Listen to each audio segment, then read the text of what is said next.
Well, let's kick things off.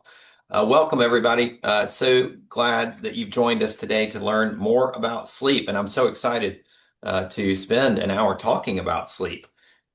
We've got some amazing panelists today. We've got Seth Davis, Veo's certified sleep specialist. We'll get to his introduction in a few minutes.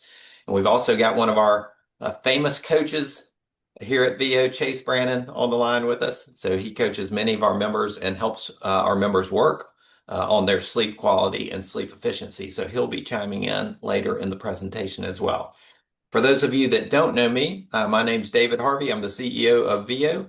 And I'm, again, tickled to be here and tickled to be working with many of you on your overall health in a proactive manner. And as we learn more and more about sleep, we're learning more and more about the importance of sleep when it comes to wellness and longevity over time. So it's great to be here with you today. And I'm going to tell you a little bit about Veo for those of you who are not Veo members today. We've got a good mix, it looks like, in the audience today. Some Veo members, some people who may be being introduced to Veo for the very first time. So Veo Health is a company we started about 18 months ago, and it's really a revolutionary approach to healthcare. In our country today, we spend $5 trillion a year on healthcare, but 95% of that spend is reactive spend. After someone's already become sick, developed an illness, gotten injured, that's when you think about going to the doctor. We're trying to flip the script, as we like to say, on the way you approach your health. And so we are very much a proactive, preventative, AI-informed virtual health and longevity platform. And we're excited that you're here to learn more about us today. We have several different areas of focus that I'll get to in a minute. But first of all, our mission here at Veo is to help save lives. And I'm proud to say over the last year, we've uncovered some serious health issues that were either dormant or asymptomatic, or our Veo members didn't know that was going on. And we feel very good about the way we've intervened with some of our members and helped them identify some potentially catastrophic healthcare issues that they were experiencing. So we're here to save lives, but also for the bulk of our members to make people happier by making them healthier. A simple mission, sometimes hard to accomplish, but that's the march we're on. And we have this vision, as I mentioned, for a proactive well care system, not a sick care system, a well care system that's focused on health optimization and prevention. And we believe that if you don't choose to make time for your wellness, you'll be forced to make time for your illness. And those of you who are on the call today probably believe that and are trying to do things proactively instead of reactively. Like I mentioned, we focus on 6 areas of health, and we have experts in each of these areas to help us along the way. Seth Davis, who's with us today, and I'll introduce him in a second, is our certified sleep specialist and sleep coach. So he helps our members focus on their sleep. But we also focus on metabolic health, nutritional health, physical health, brain health, and skin health. And I'm proud to say we've really expanded the team over the last 12 months, and we've got great experts in each of these 6 areas of focus to help our members with their overall health and longevity. We have a methodology that we use to take our members on a proactive journey, and it starts with deep discovery. So when a member joins Veo, we do a number of different things. We first ask you to answer a bunch of questions about your goals, your family history. We have you do nutritional assessments, lifestyle assessments, so we can learn a little more about your environment and your habits. But we also go deep into biomarkers. So we have an industry-leading biomarker panel. So you'll go to the lab and get over 120 biomarkers tested across 17 functional systems of the body. And that's very different than what you get in an insurance-funded traditional annual care or annual wellness visit where you might get 15 or 20 things tested. So we really go much deeper with our blood, urine, and gut health testing. We also do body scans, so our members get DEXA scans and other types of imaging studies done. And we also have wearable integrations. We're connected with many devices today, like an Oura Ring I'm wearing today or my Apple Watch that pulls in really important health data so that our coaches and our clinicians can see what's going on in the lives of our members almost on a daily basis. Once we've collected all that information, we create comprehensive, personalized plans for each of our members. to help them act on the advice that we're giving them and the data that we've discovered through the discovery process. And then we help you put those plans into action. So every member gets assigned a doctor, a nutritionist, and a coach that we call a health advisor to help them on their journey. So unlike a once a year annual wellness visit, we're with our members all year long. And you meet with a physician 4 times a year. You meet with your your health advisor 4 times per year. And you have unlimited texting with your coach or your health advisor throughout the year. So it's a very much an ongoing relationship, not a once a year relationship. And surrounding that methodology is the infrastructure that we work on top of. And it starts with the community of like-minded individuals. So everyone here is a teammate. We believe that we can get further together than any of us can on our own. And it's great to have a group of like-minded individuals that you can work with and get advice from and learn from over time as we all pursue this proactive health journey. We have a physical manifestation of that community on our platform where you can log in, have discussions with other members, learn from other members, learn from our thought leaders. We publish great articles in that community, but that's a big cornerstone of what we do. Secondly, is the member experience. We do have a great intuitive technology platform that you get as part of your membership, and you'll actually see a little bit of that when we get further into the presentation. And we are using data and AI to inform our efforts. So it's a very exciting space. We do it in a compliant way, but we're using AI to inform our members and to help inform our clinicians and to help our clinicians stay on top of the most recent thinking in these new spaces and to look for blind spots that they may overlook as an individual, which we all do. So a great platform underlying everything we do. So without further ado, let's get into the content. Thank you for your patience during the infomercial. But I want to introduce Seth Davis. We are so excited that Seth's joined this team. And I've actually been working personally with Seth on my own sleep. So I've struggled with sleep, and we'll get into some of my story later in the presentation. But Seth is excited to be here, excited to work with our Veo members. And Seth, I wonder if you'd take just a few minutes to introduce yourself, and I'd like to know personally, how does one fall into becoming a certified sleep coach? What drew you to this industry? Sure. Well, thank you very much for the warm introduction. And yeah, so first of all, I got into sleep coaching because I had my own sleep issues for quite a while. I had a kind of insomnia on and off for at least 15 years. And so I think once you have dealt with that for a while, you realize what you're missing out on when you're not sleeping well, and it drives you to actually take action to want to improve it. So through my journey to learn about sleep and get the certifications to become a sleep coach, I applied that knowledge to myself and sort of sleep coach myself so I could get to a better place. So that has led me to be a sleep coach for the past 8 years, worked with individuals from across the United States, across, in different parts of the world, and just kind of using, personalization and really helping people to, figure out what's going wrong with their sleep and then creating a plan to help it go right. So that's really has been my journey over the years. And I just love working with people and kind of helping them to get to where I'm at, where I've seen the one side where, of bad sleep and I've gotten to the other side. And I just love helping people to reach that point as well. Well, that's awesome. And we're lucky to have you, and I can't wait for you to get more and more exposure to our membership because sleep is maybe an underrepresented factor when it comes to overall health. And if you look at some of the industry statistics, they're pretty alarming. Almost a third of us do not get enough sleep. 50 to 70 million people have some type of sleep disorder, and we're going to talk more about the different types of disorders in just a second. And it can have an impact on your lifespan, or as we like to call it, your well span with women being impacted a little less than men overall. But Seth, I wonder if you'd talk about a couple things on this slide, the types of disorders that exist today, but also, maybe how we've neglected sleep over the years or in traditional medicine as a part of an overall, impact on longevity. Sure.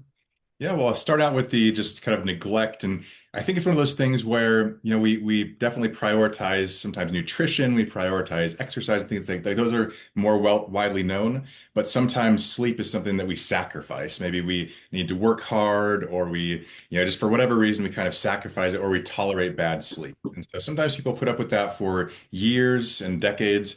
And it really does tend to catch up with you in a lot of different ways that we'll touch on some of those specific ways later on. But I think just in general, there has been sort of a historically neglect.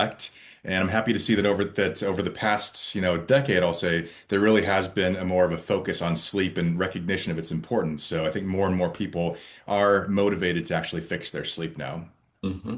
When it comes to sleep disorders, there's several sleep disorders, and some of the biggest ones that we tend to see are sleep apnea. So I think the percentage of people with sleep apnea is pretty high, and a lot of people just tend to tolerate it without getting diagnosed or treated. Restless leg syndrome is another one that people tend to deal with that. That's where you kind of might be trying to sleep and you feel creepy crawly sensations in your legs, or you just can't settle or anything like that. Hormones. So a lot of people are going through premenopause and menopause and kind of dealing with those hormonal shifts that can disrupt sleep. And then stress is another big one. So those are some of the biggest ones and some of the ones that, I think it's good to get those diagnosed and treated so it's not standing in the way of your sleep. Yeah, and if you're on this webinar, perhaps you're wrestling with some of those disorders, or maybe you didn't know they were disorders. But a reminder, if you have personal questions or questions that you want us to field towards the end of this webinar, please put them in the chat so that we can get to those questions towards the end of the presentation. So it's not just a longevity impact, but it actually contributes to disease. So people who sleep under 5 hours have a 20% higher risk of chronic disease. Low, deep sleep levels can result in a higher prevalence of Alzheimer's because of the tau protein. And 1 in 3 Americans, again, almost 30% of us, sleeps less than 7 hours a day. But it's not just the quantity of sleep. Right, Seth. It's a lot about sleep quality and efficiency. Maybe you could speak to that for a second, but also any comments you have on these statistics. Yeah. And yeah, so I mean, sleep quality and sleep quantity, or sleep quality and sleep efficiency are big ones. So usually we think about quantity, we think we need 8 hours is the number that's been tossed out a lot. But if that, whatever that amount of sleep is, if it's not quality sleep and we're not getting our share of deep sleep and REM sleep, and we're not getting those things that we need in our sleep to help us to recover and restore and rebuild, then it's not going to be very helpful for us. So we want to focus on quality and also efficiency. We just want to make sure that when we're sleeping, a lot of that time is spent actually asleep. So we don't want to be spending 9 hours in bed, but only sleeping 6 hours, because that means it's just very inefficient and it's a lot of time awake in bed. So it's looking at those two things. And when we can start to make improvements with those, then we tend to see some improvements in how you feel during the day and how restorative sleep is for you. And that really resonates with me because two of the things that you are working on with me are both my sleep efficiency, but also my low level of deep restorative sleep. And the more I learn about it, that restorative sleep time is really when the body heals itself. And if it doesn't get into that restorative sleep, then the body's not, helping you to work on healing itself over time. So that deep sleep is something that's personal for me for sure. And sleep's not a luxury. It doesn't just affect longevity, but affects lots of systems of the body. You wanna speak to these a little bit, Seth? Yeah. Yeah, so sleep is, it does really affect our entire body and affects our brain. Everything from our mood. So if we're not sleeping well, we're more likely to possibly be irrational or moody or more prone to anxiety and stress and things like that. So it can really affect our mental state, our immune system. So they've shown that when we're sleeping well, when we're sleeping well, not only does it make our immune system stronger, so we get fewer viruses, we can recover more quickly from viruses, and if we're getting vaccinations, it makes the vaccinations more effective. So that, and then another big one is overweight, kind of managing weight and healthy weight. So you might have noticed that if you're not sleeping well, maybe you're more prone to eating unhealthy foods or eating more than you normally would, or you're not exercising, so you're burning fewer calories.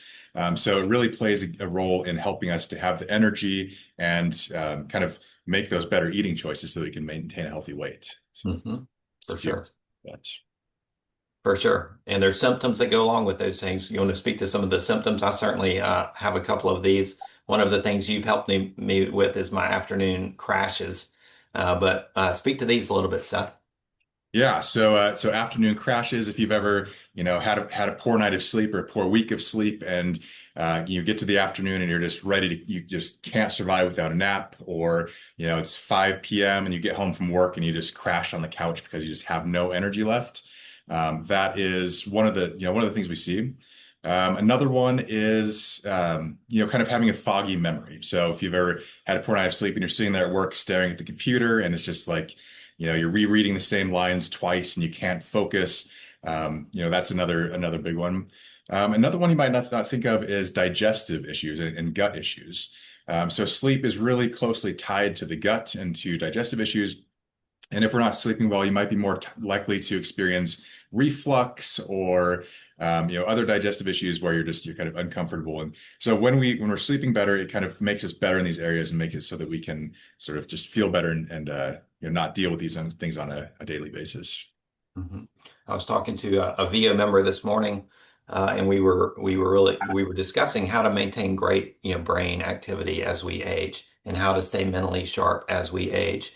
And I'm not sure many people make the connection between good restorative sleep and brain function. It was interesting on the previous slide about the tau protein that's produced during that deep restorative sleep, and how people who don't get enough restorative sleep may have a higher prevalence of Alzheimer's, for example. So I think that's a fascinating connection for me, the connection between sleep and brain health. Yeah, if I can actually share an interesting tidbit that some people might not know, is they've done some studies showing that I think they're still studying this, but it suggests that as you're sleeping, your brain kind of compresses a little bit, shrinks a little bit to make more room in the skull, and then the brain is kind of bathed in fluid that washes away some of these proteins and things that can lead to things like Alzheimer's and Parkinson's. So sleep actually kind of gives our brain a bath to wash away some of these things that we don't want to build up over time. Hmm. And one of the things that I wrestle with is my cortisol levels. It's a biomarker that is somewhat connected to sleep, and I know good sleep can help reduce cortisol, but also the connection to weight loss and the ability to get fit and lose weight and have good metabolic health, and how that's connected to good sleep. Any other tidbits on that one in the box at the bottom center down there? Let's see. I actually can't see the slide at the moment. Okay. So it's the slide about you can't lose weight despite diet and exercise. How does sleep really impact that? Yeah, so that's kind of another one where sleep really is tied intimately to this. To kind of some of the points I mentioned earlier is like, if you are not sleeping well, it affects a couple of hormones in our body called leptin and ghrelin. And so one of those controls how full you feel after you've eaten. Another one feels just your overall hunger levels. So when those switches are flipped because of poor sleep, you might tend to overeat or oversnack or um, or those types of things, or not get enough exercise, then it tends to make it hard to actually burn calories to make eating decisions and stay. Yeah. I know it's probably an obvious to the people on the webinar today, but certainly when I'm in the gym in the morning and I haven't slept well, physically, you just can't do what you normally can do if you do have a good night of sleep. It's pretty amazing how it sets you up for success the next day, or doesn't. All right, the next slide, Seth, is about some of the sleep myths that are out there. I don't know if you can you see the slides now? No, I got a tip about how to see them, but I'm not able to see that. Oh, there we go. Okay, got Okay, it. perfect. Okay, So some now of these sleep myths are, I think, certainly in the zeitgeist, but why don't you speak to some of these? sure. Yeah, there is a lot of information about sleep, and a lot of us have heard it, and sometimes it can be a little bit counterproductive to believe these things.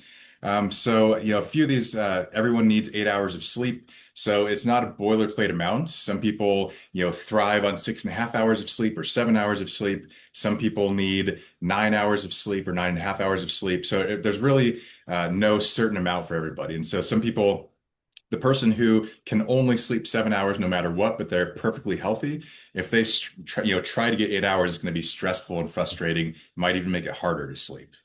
So that's one myth I see often.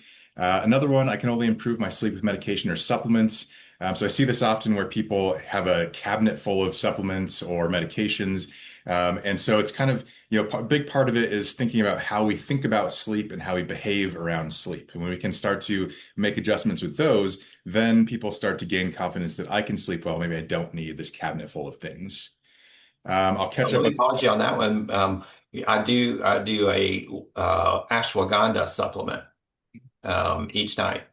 And it's hard to pinpoint whether it's effective or not. But I'm trying to do whatever I can do. So are there some supplements that you think are helpful in some situations for sleep? Yeah, I mean, with all supplements, there are, I think basically with all sleep-related supplements, most of them, the data around them is kind of inconclusive for a lot of them. So a lot of it is kind of subjective when the person Mhm. takes it.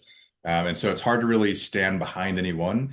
But ashwagandha is a good example because there are some studies that suggest that it does have some effects with sleep quality, some effects with stress relief.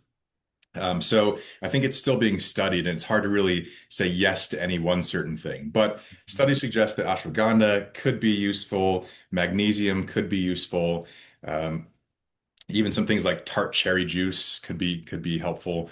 But it's really hard to definitively say yes to any certain supplement. Right. Interesting. Great. Um, Okay.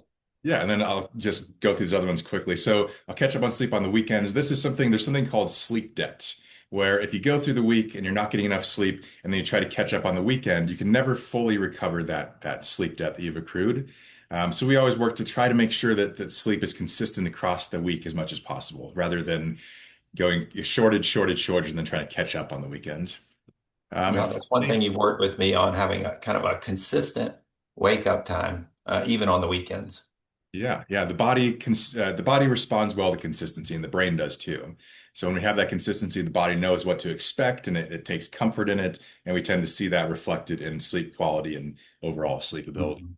So if you say on the weekend I'm going to sleep till 10 or 11, you may be doing more harm than good by Yes. changing your cycle.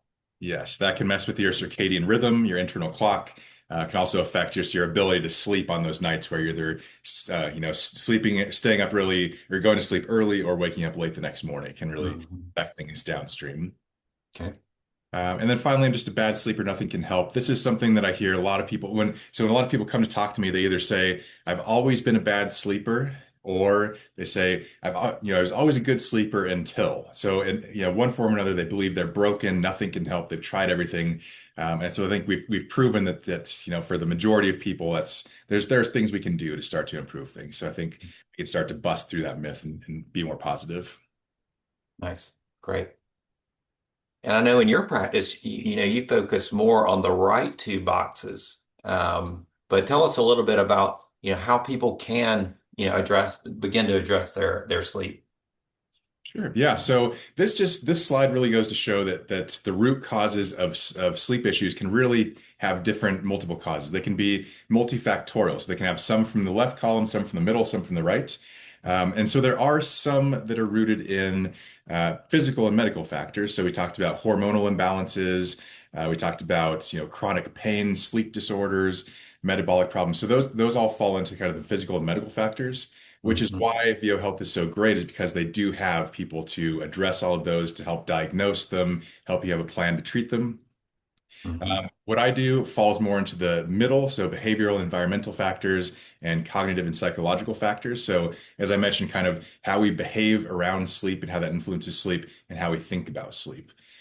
So with the behaviors, sometimes I see the sleep schedule needs to be adjusted, which we talked about. That can make a big difference. Sometimes we're doing things that are standing in the way of the sleep. So we're taking certain substances like caffeine and alcohol.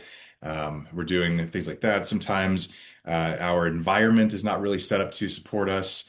So it can be a lot of things in that realm, or with cognitive and psychological factors. And I would say this is what the majority of the things I work with are people who they're stressed about sleep or life in general. They're anxious about sleep and they kind of fear how the night is going to go. They have these kind of worry patterns and they have trouble letting themselves rest and fall to sleep, or they have unhelpful beliefs about sleep, like as in I'm just a bad sleeper. Um, so so yeah, when I'm working with people, it's usually those two right columns, and when we make strides in those, we can make a big difference. So, if we can approach it from the physical standpoint and from the behavioral and cognitive, and figure out what those root causes are, then we can come up with a solid plan to actually address those. Got it. And for those of you listening, drop us a question in the chat if you have them, or let us know what type of sleep issues you might be struggling with. And Seth, this the two boxes on the right are kind of personal to me again. Not to make this too much about Dave, but you've actually coached me to go to bed later, which it might seem counterintuitive, but I was trying to fix myself, and I said, well, I'm going to start going to bed at 10 o'clock at night. I used to be a midnight go to bed person.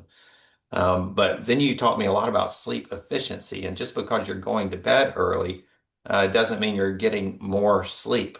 And that was so true for me. So I would wake up at 2 or 3 in the morning, still am occasionally, with those symptoms on the right, with racing thoughts and stress about the next day. So you've also been teaching me some tactics about how to deal with those racing thoughts and those worry patterns in the right hand box, but also how to change my sleep window to maximize my efficiency during sleep, which has been super enlightening and particularly helpful to me. Sure. And I think So it's go ahead. Yeah, I think that a lot of things around sleep are sort of counterintuitive. So that's why when I'm working with people, I try to and make sure that the why behind things is clear. So I'm not just giving you a recommendation, but I'm saying here's why and here's how that affects you. So that we understand, well, that sounds counterintuitive, but kind of here's why it should actually be. Mhm. Perfect, perfect. And a little bit more about this, Seth. Yeah, so this slide kind of it describes an overview of my approach to sleep coaching.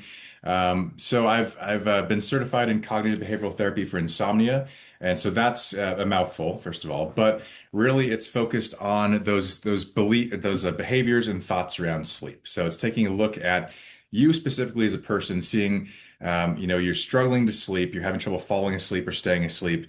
Let's take a look at what are your thoughts about sleep and your beliefs about sleep. What behaviors are you doing that are related to sleep? How are we managing stress? When we are having these awake periods, what are we doing during those awake periods? So it's kind of looking at that whole picture and coming up with, kind of using a strategy to, work on those areas that are really Mhm. acceptance and commitment therapy also falls along the same lines. I weave in some aspects of that. And it really is helpful for things like when we do have these awake periods, rather than struggling, we can actually kind of work on acceptance and struggle less. So that's really important. And Mhm. then evidence-based sleep science. So just kind of working on, when we're talking about behaviors around sleep and environment and things like that, just making sure that all those factors are structured so that, that you're doing things that are kind of promoting sleep rather than making it harder for you to sleep. Mhm. So we take that and then move it over to what this looks like in practice. And so I start out by trying to learn about you. So I, have a intake form that asks about, how is your environment set up? How are your stress levels? What are your routines? What's your sleep schedule? So just things like that, so I can get a snapshot of where you're at right now and see where some of those root causes, those issues might be. Um, if it's something that's possibly physical or I'll refer out to that. And luckily, like I said, Veo Health has some great people who can help with that. We create strategies that fit your life. So again, it's not cookie cutter. I work with people in different circumstances, different schedules, different dynamics at home, different age groups, different stresses. So kind of working to figure out how we can come up with strategies that are going to work for you and address those specific issues. Um, Mhm. Addressing those behaviors and thoughts that we talked about. So your specific behaviors and thoughts. And then kind of giving you structured support. So kind of working with you to understand the plan, start to implement it, adjust as needed, and kind of get you over, a matter of weeks, to the point where you are more confident about your sleep. We're seeing results, and we've seen results for the quality of your sleep. So it's kind of what that looks like in practice. Yeah, perfect. And we'll see in a minute what it looks like in the action plan for VO members as well. So on that note, of action plans, our coaches really drive a lot of change for our members. They take in all of the data that we learn about our members and help them put, behavioral changes into practice. Because our goal is not just to inform our members, but to make meaningful change in their lives towards better health. And one of the coaches or health advisors that does that for our VO members is Chase Brannon. So Chase, sorry you had to sit on the sidelines for a few minutes, but please introduce yourself to the group. Yeah, for sure. Thanks, Dave. Hey everyone, I'm Chase. I'm one of the health advisors here at Veo, among a few things. Also support marketing efforts as the go-to-market manager for the company. And I've been with Veo for almost a year now, coming up on it. Time flies when you're having fun, I guess. And in a past life, I was a high-level pole vaulter. It's kind of where my health journey began. First at the University of Tennessee, then made a run at the 2020 and 2016 Olympic Games. Um, when I was chasing that dream, I supported it by working at a local supplement and health food store for about 5 years, where I kind of learned a lot more about nutrition and supplementation and nutrition timing. And now I'm just a dad of two, trying to kind of lead my family by example in my daily decisions and lifestyle choices so I can be around as long as I can for them and also beat my son in foot races for many years to come. That's awesome. Awesome. Great. And I know you want to talk us through some of your coaching approaches. Yeah, absolutely. So the types of people who can benefit from sleep coaching, I think the short answer is anyone can, or at least anyone with the right attitude. I think a lot of our VO members join because of their kind of leave no stone unturned type approach to their health and their life. So if you're focusing on progress and not perfection in all areas, I think you could be a great candidate for this. So maybe you don't actually have any sleep issues, but you just have that curiosity and a willingness to learn and improve. I think you could be a great candidate for this program. Mhm. And then, of course, anyone who does have identified sleep issues in their life. So whether it's you have trouble falling asleep, so say you don't have any issue getting to bed on time or getting up on time, but you're just assuming that you're going to be laying there for 30 minutes or an hour or longer before you actually do fall asleep. And then inversely, maybe that's not your problem, but you wake up frequently throughout the night. Or if you're like me and your kids wake you up and then your mind starts racing and you're thinking about something that you forgot to do or that you have to prepare for this webinar coming up, et cetera. And then of course people who travel a lot can obviously have their typical routines and patterns disrupted in a few different ways. So, whether it's getting up early for flights or traveling across different time zones, sleeping in an unfamiliar place, not getting your exercise in the day because you're so busy, et cetera. I think someone who's looking for kind of helpful strategies to stay on track while you're not in your home base, I think they could definitely benefit from Seth and his proven methods. Yeah. And then lastly, Oh, oh, sorry, sorry. Dave, go ahead. No, well, just the frequent traveler is a very common persona in the VO membership group. And Seth, I didn't know Yeah. if you wanted to speak maybe to that frequent traveler. Like, how do you take your sleep game on the road with you? When you're in a different city every night, different bed every night, you're eating heavy meals when you travel. How do you help people that are frequent travelers? Yeah, so that it definitely poses some challenges because you are changing your environment frequently and sometimes time zones frequently. So a big part of it is looking at what it looks like. Sometimes it's kind of working on how to adjust when you arrive in a new time zone. So how to kind of, talking about the circadian rhythm, how to adjust for that, or because sometimes you're switching one time zone or seven time zones, or kind of big shifts. So kind of strategies based around sleep science and how to use things like light and meal timing and exercise timing and darkness and all those things to help adjust to the different Mm-hmm. time zones. Part of it is looking at the environment and seeing how we can set up the new environment to be conducive to sleep, whether it's temperature or light levels, or bringing kind of consistent things with you on the road to kind of to help with comfort or familiarity.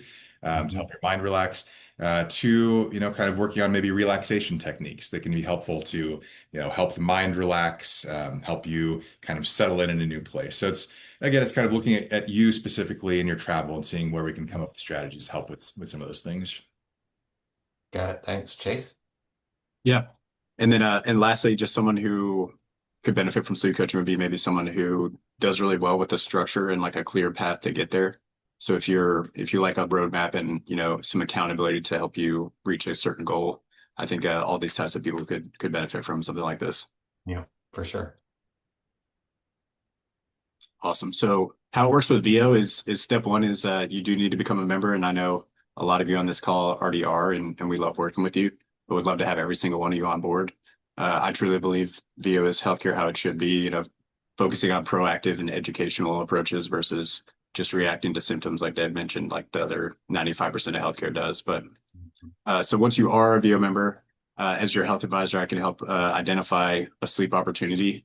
So, and that can happen in a few ways, whether it's the intake process we do on the front end, the members fill out kind of an annual assessment, a lot of questions around lifestyle type habits that you have, whether it's how much sleep do you get on average per night, what are your stress levels, what are your goals, what's your travel like, things of Mhm. that nature. But it's really on the health advisor calls and the MD and nutritionist consults where we really learn what's going on with our members. You can just dig in a lot deeper than you can from what you read on a form. But so again, once you are a member and we identify a sleep opportunity, active members can purchase and enroll in the sleep coaching program directly from the dashboard. And we're actually going to do a little bit of a demo on the next slide. But from there, Seth will evaluate your habits and routines, as well as wearable data to create a custom plan for you and your specific goals. And then as your health advisor, we can help you integrate these strategies and improvements for your sleep into your broader health picture, Mhm. tracking your progress along the way with wearable and biomarker trends over time. And then full members currently can use one of their included specialist visits in their annual Veo membership to schedule a single consult with Seth as well if they'd like. Nice. And I know you've got some case studies with me maybe at the top to talk through. But do you want to introduce this topic in any way? Yeah. Yeah, so we come across a lot of sleep issues at Veo. As we saw earlier, 1 in 3 adults do not get adequate sleep. So including our very own Dave Harvey here. So uh, sorry to put you on the spot, Dave. Last week we actually got on a call at 9 or 10 a.m. and he had mentioned that he had been up since 2 a.m. and I asked him if that was intentional, and he said it was not. So he's actually begun to work with Seth to improve his sleep.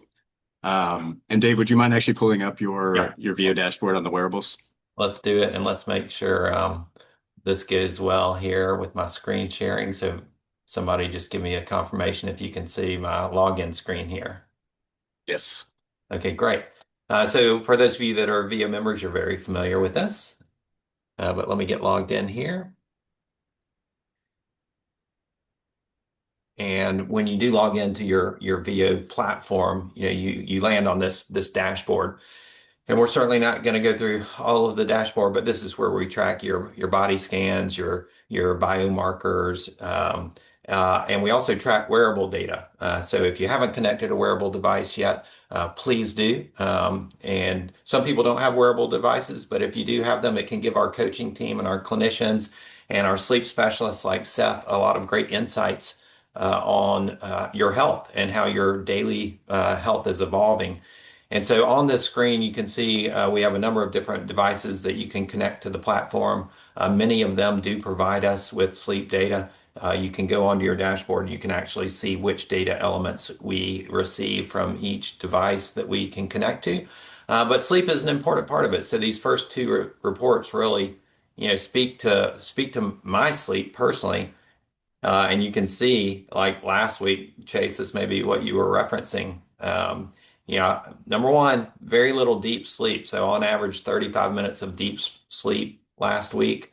Seth knows this because I've shared this all with him. But also a lot of awake time, an average of 3 hours of awake time during that sleep window. I've just actually started putting some of Seth's strategies into practice.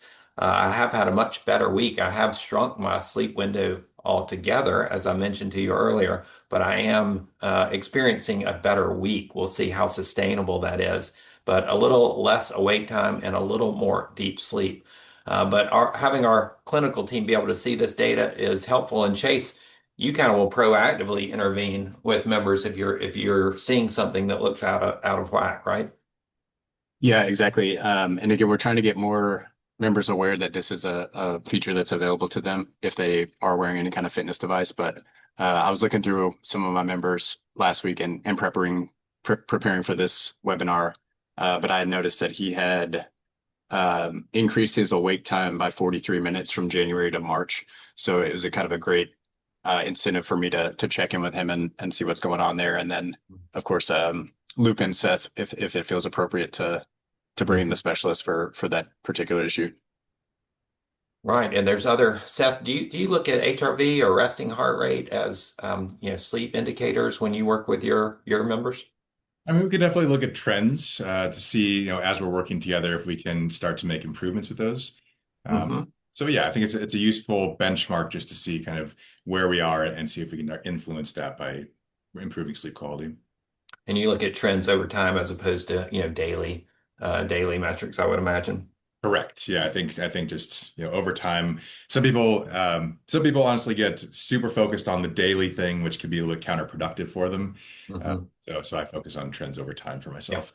Good. Yeah, Yeah, the wearable devices are interesting. A lot of great data, but I do think taking a longer view of that data is healthier than grinding on it every single day. Mm. yeah, absolutely. We also look at exercise data, VO2 max as an indicator of longevity. Seth, Chase, did you want to speak to any of these other reports that are particularly useful for you? Yeah, I think the one in the bottom right, the CGM glucose trend is pretty cool. It's basically like a little attachment that you put on your arm that draws your blood and tests it in real time. So I think Dave, in your case, you did the Five Guys burgers and fries test to see I how did. much it actually spiked your glucose, so you can make some better Might have been right. dietary choices. Yeah. Yeah. Well, let's keep moving. But the other place, Chase, and Seth, that's valuable to VIA members is this action plan. So we really give our members kind of bite-sized, manageable goals in a lot of different areas of health, including sleep. So Seth has produced, I've had a couple of different sessions with Seth to focus on my sleep. And so he produces really good notes about what he's discovered about my sleep habits and my sleep patterns, but also gives me great, documented strategies for me to attempt to implement. So you'll see some of that in here, but really detailed information about tactics that you can try to improve your sleep. Chase, Awesome. anything you'd add to that or Seth? No, I think yeah, again, I think it's awesome to have all of your kind of health data in one singular view. So you have your biomarker data over time, you have your wearable data in more real time, and then all these actionable insights as well at your disposal to help you reach your goals.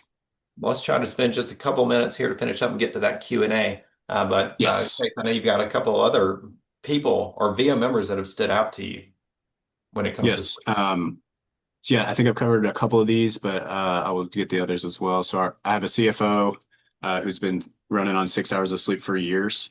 He kind of uses it to his advantage, getting an early start on work for the day, but has expressed an interest in, learning how to change that routine. So started having the conversations with him that this is available as an offering to dig deeper on some of those issues.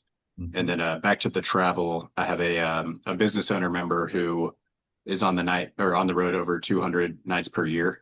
I think in 2025 he said it was like 227 or something. So obviously hard to find the right routine when you're flying to Europe and working really hard and stressed out and all that. So he's another great candidate to consider working with Seth on some actionable strategies to improve even with that brutal travel log. Yeah, for sure. Perfect. Well, if those personas resonate with any of you, please reach out to your coach so that we can get you set up with Seth. And a few parting words of wisdom. Seth, why don't you take this slide for us? Sure. Yeah, number one kind of goes what we talked about in terms of looking at trends over time. Sometimes if we get too hung up on any one particular night of sleep, or if we get too hung up on, the daily data, that can be sort of counterproductive. It doesn't really show the full picture. So, kind of focus on just we're gradually shortening the time that we're awake in bed, feeling more refreshed over weeks, and just making that incremental progress. And it does add up. So I think that's the more important thing to focus on, just kind of trust the process. Um, Mhm. Create a wind down routine for the last 30, 60 minutes before bed. So yeah, I think sometimes we neglect this period. We try to just go, go, go, and then try to flip a switch and fall asleep and get a restful sleep. But really, sleep kind of depends on, not only do what we do during the day, so there's a lot of things we can do during the day to set up for a good night of sleep, but also in this last period before we go to bed. So creating a routine that feels good to us and that's kind of sleep healthy and structured toward better sleep. So that can be a really important part of your kind of capping off the day. Hmm. And then finally, just we talked about the consistency. So really taking a look at our sleep window and making sure that not only is it set up correctly for us, it's not too long, not too short, but also the timing is consistent. And when we do that, the body's internal clock responds well. We tend to feel better, sleep better, hormones function better, metabolism functions better. So getting that right is an important piece of the puzzle. Yeah. Yeah, that's been a big takeaway for me is actually shortening my denominator on sleep and improving my numerator. So the idea of sleep efficiency was kind of a breakthrough for me, not just quantity, but quality. And then they had those moments where I do wake up in the middle of the night with racing thoughts. The tactics that you've given me to manage those thoughts and put them in their place so that I can get back to sleep have been super helpful. And also to train my body to, when I do have those moments, get out of the bed so that my brain doesn't start to associate my bed with restless activities or working time. So go do that working process and those tactics somewhere else, and then train your brain that when you're in bed, it is sleep time. Super helpful for me. So Great. let's get to some questions. Chase, we'd love Yeah.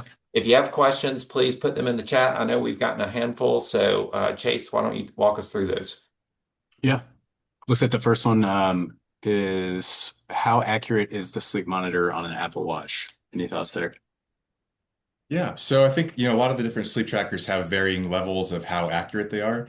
And I think none of them stack up fully to if you actually went into a sleep lab and they hook you up to the electrodes and monitor you for an hour. Like that's kind of the gold standard of accuracy.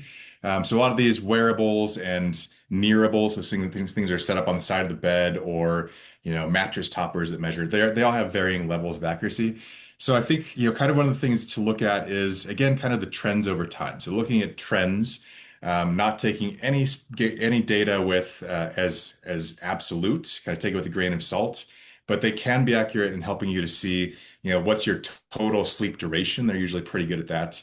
Um, when it comes to measuring things like deep sleep and REM sleep, sometimes they're kind of just taking their best guesses.